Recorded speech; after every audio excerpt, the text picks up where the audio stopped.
Sahabat Remas Selamaris Jepara yang terkasih dalam Tuhan, berkah dalam. Senang sekali bisa berjumpa lagi dalam renungan hari ini, Senin 10 Agustus 2026. Renungan hari ini diambil dari Injil Yohanes, bab 12 ayat 24 sampai 26, dengan tema melayani dengan kasih, berbuah dalam berkat. Sahabat Remas yang terkasih, dalam Injil hari ini, Yesus memberikan sebuah gambaran yang sangat sederhana. Ia berkata, jikalau biji gandum tidak jatuh ke dalam tanah dan mati, ia tetap satu biji saja. Tetapi jika ia mati, ia akan menghasilkan banyak buah. Mengapa Yesus menggunakan gambaran biji gandum? Karena sebuah biji tidak akan pernah menjadi pohon yang berbuah jika hanya disimpan di tempat yang aman.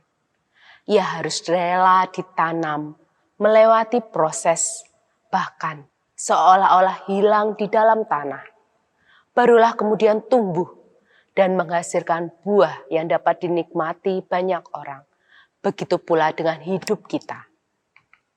Seringkali kita ingin hidup nyaman, ingin dihargai, dan ingin segala sesuatu berjalan sesuai keinginan kita. Namun, Yesus mengajarkan bahwa hidup yang sungguh berarti adalah hidup yang berani mengasihi dan melayani. Melayani tidak selalu berarti melakukan hal-hal besar.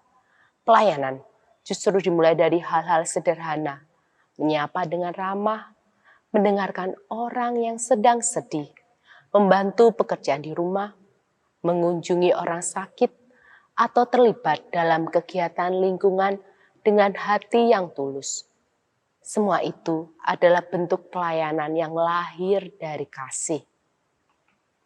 Yesus kemudian berkata, barang siapa melayani aku, ia harus mengikut aku. Artinya, menjadi murid Kristus bukan hanya rajin berdoa atau datang ke gereja, tetapi juga meneladani cara hidup Yesus. Selama hidupnya, Yesus selalu hadir bagi orang lain. Ia melayani tanpa memilih-milih orang dan tanpa mengharapkan pujian. Pertanyaannya bagi kita adalah, untuk apa kita melayani? Apakah supaya dikenal?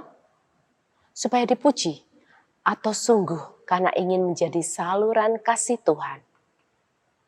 Pelayanan yang dilakukan demi pujian akan mudah berhenti ketika tidak dihargai. Tetapi pelayanan yang dilakukan karena kasih akan tetap bertahan meskipun tidak selalu terlihat atau mendapat pujian. Sahabat Remas, di lingkungan keluarga mungkin kita bisa mulai dengan bantu pasangan, mendampingi anak-anak, atau menghormati orang tua. Di tempat kerja, kita dapat bekerja dengan jujur dan membantu rekan yang mengalami kesulitan.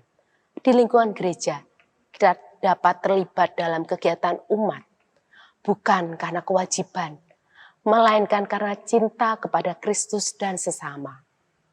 Inilah buah yang diharapkan Yesus, bukan sekedar banyak kegiatan, tetapi hidup yang menghasilkan kasih, damai, kepedulian, dan sukacita bagi keluarga dan orang lain. Marilah hari ini kita bertanya kepada diri sendiri, sudahkah pelayanan saya lahir dari kasih? Dan melalui hidup saya, apakah orang lain semakin merasakan kasih Tuhan? Semoga kita menjadi seperti biji gandum yang rela ditanam melalui pengorbanan dan pelayanan. Mungkin apa yang kita lakukan tampak kecil, tetapi jika dilakukan dengan kasih, Tuhan akan membuatnya berbuah dan menjadi berkat bagi banyak orang. Amin.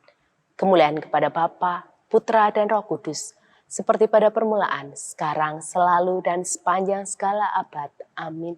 Berkah dalam.